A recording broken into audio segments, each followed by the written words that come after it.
از جدید، از بزکشی یا لشکرکشی، ز ایام سکندر دلها تپید، با دل شیر کنیم غم شریک. بازی پهلوان قهرمان که نامی و شانی در جهان، با قوت و نیروی دلیر افغان رزمید افغانان نسل جوان. سرسپرده بر این بازی ها با بهترین آبترین ورزش ها، با هم میکنیم شور و شوق نمایان، پیروزی مبارزه را بکنیم بیان. با هم دست به دست هم بدهیم، برویم دور کنیم درد و غم، با هم ببریم پرچم بلند هر تن به مبارزه تن به تن. رزمید قهرمانانه، رزمید قهرمانانه، رزمید قهرمانانه، رزمید قهرمانانه.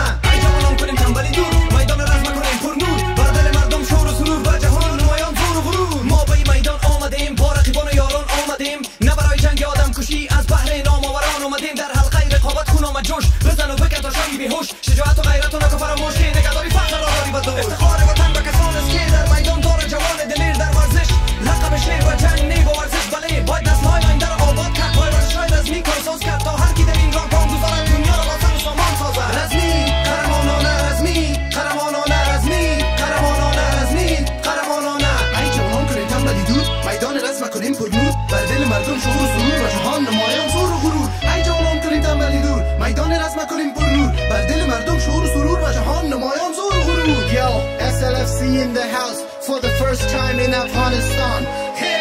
رزمی قهرمانانه، تماشایی سخاوتمندانه، از بحر وطن به وطن داران، با نام شان افغانستان، برای کسب نام کن افتخار شده می قرار ده.